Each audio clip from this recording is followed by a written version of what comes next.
Uh-oh. I cocked my phone to the side. You know what that means? You know what come on, I mean. I mean, either I'm a gangster or it's video time. Or both. I could be a gangster who's also doing the video, I Are you suppose. admitting to crimes? Yeah, I'm admitting to crimes. I am What did you commit? confessing to felonious capers. That's what's going on. That sounds so fancy. Yes, felonious. Uh, let's see what's going on with me today. Today, I was posed a question on Facebook. It wasn't directed to me personally per se, but just happened to be scrolling through my timeline, which I personally think is interesting as all hell. There's a wide array of things in my timeline that are actually just entertaining. But the question that was posed was, can you have intimacy without sex? And usually, much like YouTube videos too, like it's more the comment section that you find entertaining, and most of the men who were responding to this was like, well, no, you need to have sex to be intimate, and how else am I going to show my woman I love her? And somewhere we're like, oh, you don't need that, you can do this and that, and then that'll be close. So I posed that question to myself, and my answer is astoundingly, I'm being intimate right now. Right now, in this very moment, my wife and I are being intimate. How, you ask? Because while she was oh no, her finger is touching my foot on my leg. Oh my God, we're being intimate. She was doing some other things, and while she wasn't looking, I poured her some soda in her glass. And when she sat back down to play her video game, because she's playing video games, she turned to me. She said, "Wow, did you pour her soda?" I said, "I sure did." She's like, "Wow, thank you." Tiniest of things, in most insignificant of things, but what it was me anticipating that my wife was going to want more soda before her ice melted, and I took it upon myself to do that for her. To me, that is a level of intimacy And connectivity. and connectivity, like we're Wi-Fi. Mm-hmm. Like, Except we never go out. I could be back here doing something on my laptop, and she'll come and just, rub up against me. Oh, here's a good one. At night, when she's asleep, there are one or two things that happens when Asia is asleep. Either she completely rolls her ass over to my side of the bed to the point that I have to lay on my side in a California king size bed just to have room. Or Asia is so lazy that she'll just cock one leg over just enough to make sure her leg is touching my leg to make sure I'm there. Or it's funny, I'll get up to pee in the middle of the night, or maybe even just early in the morning, and Asia will be on her side. And in the time it took me to take a piss and wash my hands and come back, her leg has now moved over because she has sensed that I have moved, and her leg has come in search of me to find out where I am. Like, where did you go? And it's the cutest thing. And to me, that's intimacy. That we can sit and we'll be watching a movie and neither one of us are feeling it, but we don't want to say that just in case the other one might be feeling it. So we say nothing, and then finally she'll just be like, "Are you into this?" And I go, whatever, I can turn it off. Asia and I are very guilty of that, where we'll both want to do something, but not necessarily fear, but the desire to have the other person have what they want, that we're willing to sacrifice what we want. So it becomes this, well, what do you want to do? Well, no, what do you want to do? Well, you said you wanted to do this. Well, I wanted to do this because you said you wanted to do this. Well, I only said I wanted to do that because you said you wanted to do it. And it's almost like we're bickering back and forth because we both want the other person to have the thing that they want. But the thing that we want is to give the other person what they want. So it's this stalemate of politeness. It's we need to work on that. Today, for example, I went out to the store and I got two different kinds of soda. I got RC Cola. Not that I'm a big fan of RC Cola, but it is 99¢. So what do? I also got a Tahitian treat, which reminds me of my dad. Really? I didn't Yeah. know that. Yeah, Like Tahitian treats and Suzy Q's were kind of his thing. You know, it's funny. Tahitian treat just reminds me of being a kid. I don't know why. As a kid, I thought that was the most amazing soda, and I thought it was extra cool because it had palm trees, which means it must be from California. So, because everything from California is awesome. Yeah, but now it's like I'm not really into the Tahitian treat, but it's still when I see it, it still reminds me of my childhood. You know, it was just one of those things. Like if it wasn't Pepsi, it was Tahitian treat. I didn't know You that. know, but for every 99 Pepsis, there was one Tahitian treat. So it's like it's not like it was like a back and forth kind of thing. If he wasn't drinking that, it was that. You know, that kind of thing. Okay. So with that in mind, I bought 2 different sodas, and Asia goes to pour, and she's like, "Which one would you like?" And in my mind, I was like, I know Asia doesn't really like Tahitian treat as much as she likes RC Cola, so she'll probably want RC Cola. If I say I want Tahitian treat, she's not going to open 2 sodas because that would be weird. So she'll probably just get Tahitian treat and then suffer through it. She's like, it's not that big a deal. But I knew it wasn't what she really wanted. So it's like, well, it's probably just best if I just say RC Cola because I know that's the one that she would prefer. So I was like, look, just RC Cola, just to save ourselves the trouble of the polite bickering back and forth. I mean, it wasn't even a big deal. She didn't even notice it. It's like I knew.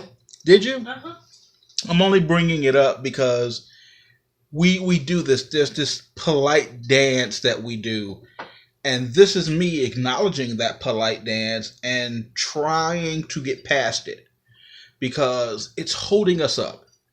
It holds us up from things that we could be doing, and it's almost like there's this episode of Vsauce on YouTube. I don't know if you guys watch Vsauce. Vsauce is awesome. We even got a YouTube Red trial so we could watch like his big stuff. And he's doing like this focus group thing, and he walks in and there are like 3 different kinds of jelly beans that you can pick from. And most people didn't have a problem picking one of the 3 jelly beans. But then they were offered 27 different varieties of jelly bean, and they were just like, oh man, and they struggled with it. And even after picking one, they would ask after the fact, are you happy with your choice? And they would go like, oh, I could have done this one instead of that one. Asia and I do that all the time. We'll be flipping through Netflix, and we have so much stuff on Instant Cute. Right, so afraid to pick one and miss out on something else that we'll fumble through our queue list for like an hour. And it's like, wow, we could have just watched the fucking movie. So I am learning to no longer do the polite dance with my wife. If there's something that I want to do, I'm just going to express that. I mean, the worst thing she could say is no. The worst thing she could say is, oh, that's cool, but maybe we could do something else. And if she does, then that's cool. You know, I think that's something I've struggled with like my whole life, like forever. When I was younger, I was the kind of kid, like if I had a girlfriend, or not even a girlfriend, it was just a girl that I liked. I never wanted to make the first move because I felt like if I kiss her, is she kissing me because she want to kiss me?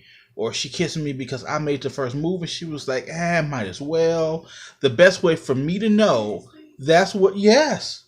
Okay, no, because we talked about this a couple of days ago. I tend to wait for you to do that because... No, I'm not talking about with you. I'm just like when I was a kid. Oh, okay. No, not now. Okay, because like now it's like as weird as it sounds, Well, I want to know that you want that for me because it's like, I feel like I'm always messing with you. And like a lot of times you'll say no, and I'm like, okay, let me back off because I'm being like too forward. So I always... Wow, this turned into a real conversation. Sorry. Real quick. No, it's like, not. No, it's just when I was a kid, it's the only way I could know for sure that girl wanted to kiss me is if she kissed me. So I was like, now I know that's what she wants to do. So I didn't feel like I was imposing myself on someone. Now that no longer pertains to my wife because I'm real good for walking up behind her and smacking her on her butt and kissing on the back of her neck or playing in her hair. It's just like that's what we do now. Again, levels of intimacy. We can do that now. But where we don't do that with, oh, I wonder if she wants to kiss me. We do that in terms of, I wonder what movie she would like to watch. I would like to watch this movie. Maybe she would like to watch something else. And so afraid of being rejected from the idea that we have picked that we'll defer to each other, waiting for the other one to make a decision, and nothing happens. Like, we'll waste entire evenings debating on what we want to watch when we probably could have watched both the movies had we just taken the time, you know? So that's something that I'm working on as a husband, to flat out just say to her, here's what I would like to do. What would you like to do? Or, hey, I would like to listen to this, or I would like to play that, or I would like to do this, or let's do some reading, let's play some games, let's just sit here and talk. Whatever it is that I want to do, I should feel comfortable after 10 years of being with the same woman, after 5 years of marriage, to just say, here's what I want to do. And so that's where I am right now. I'm working on me. It's 2018. I'm trying to be the best possible me I can be. Man, my beard is looking scruffy. Ooh, boy, it's just... Ooh, I look like an evil Jewish villain or something. No, not even... I look like an evil Amish warlord or something. Like, we don't believe in electricity, but we also believe in world domination. Like, it's like, wow. Maybe it's time to do something with this. No, I can like, find something to do with that. If you want to diet, we can diet. Yeah, dying it might help. You know, as a man, there are very few things that I can do that are different. And this is the longest I've had a beard in a long time. Like, sometimes I'll grow it and be like, all right, it's itchy, and then I'll just shave it off. Or sometimes I'll just do the mustache and the goatee. Like, we were watching something last night, and I was like, oh, I should do handlebars. And she was like, oh, no, you ain't doing handlebar. Because she don't want me to lose the goatee. She loves the goatee. It's like, as long as this is here, it could just be this, and she'd be fine. No mustache is fine. You gotta have a goatee. It's signature for you. You know, it's funny. There was a time when the mustache was a signature for me. I couldn't live without the mustache. Like, I just felt like my face looked weird, and I've got this thing on my lip here. I don't know if you've ever noticed it. Yeah. Like right here. Mm-hmm. I split my lip when I was a kid, and it just healed. So it's just like this little bump. And I only ever see it when you don't have the mustache. So it's like, I felt when the mustache came, I was like, oh, good. Now no one will ever see it. But even now, as I'm talking, it's like I'm paying attention. It's right there. It's just a little bit. Just a little bit. Aww. You're so cute. So, to answer the question that was posed to me on Facebook, absolutely, you can be intimate without having to have sex. Who asked that? It was somebody, a friend of a friend, and it popped into my feed. You know how when your friends comment on something, here's something you may also like. It's like, but most times you don't. But, you know, every now and then I come across something that I find interesting, and it's like, okay, I'll weigh in my 2 cents, which normally I don't, because now you're going to get notifications from people who are not even friends of friends. Steve commented on this thing that your friend commented on last year. It's like, damn it. So, yes, you can very much be intimate without having sex. Intimacy can just be described as a closeness between two people, and there are no two people on the planet closer than me and my wife. I say that with some certainty. I say that with some honesty in my soul. Me and my wife, that's like my best friend in the whole world. Like, she's playing Thief on PS4, and I think I'm gonna crack open my laptop and I'm gonna poke around. But the fact that we're just here and we're together, and you know, in the middle of her playing, I can fart, and she'd be like, "Oh." But also, it's just like, I wouldn't do that in front of nobody else. That's a closeness that has developed, and she might not say it, but she like it when I stink. She do. I do not. You do. No, I don't. It's the cutest thing when Asia farts. She'd be like, "Oh my God, I tried to hold this." Like, look, bitch, we've been together forever. What you doing? Holding farts. Like, don't hold a. And it's not farting. I toot. I'm like, you don't even toot. It's just like you just release rainbows from your butt. No, I whisper. It's like I do booty whispers. But like, yours are like it's like truck horns. It's like Asia, just like, oh, is there a snake? What was that? It's like, are you letting air out of a bike tire? You see, there's no conversation with my wife I can't have. There's nothing I can say to her that would be gross or disgusting. It's just, this is my wife. If I can't say it to her, who can I say it to? And with that in mind, I am going to start, when there's something that I want to do, say, hey, here's what I want to do. Before I go, because I didn't mean to make this 15 minutes long, I really didn't. Like, the fact, it's like, somebody, oh, you better not call me on my name. I call Asia a bitch all the time. What did you call me? It's just a thing. It's a word. It's a word that she know I don't mean nothing by, because the level of closeness that we have, she understands that there was no malice behind it. There was no evil intention. It's just me being me. It's like, she called me motherfucker. I was like, you motherfucker. It's like, I do I'm sorry, honey. Like, and no matter what it is, and it's funny because I'm like, for as big as I am, I'm 5'9" and 260 pounds of fucking Amish construction worker. Rawr. But when it comes to my wife, you think maybe you would want to rub my feet for me? Because my feet hurt. It's like, I'm just like this big fucking baby. But if I can't be that way with my wife, who can I be that way with? Like, it's my best friend in the whole world. And it's a level of intimacy and comfort that I've come to enjoy from my wife that I know I'll never have anywhere else. Not that I'm contemplating when you leave, because I plan on dying long before you. Yeah, so that won't be a problem. So just know that the next dude you meet got some tough shoes to fill, because ain't nobody gonna be me.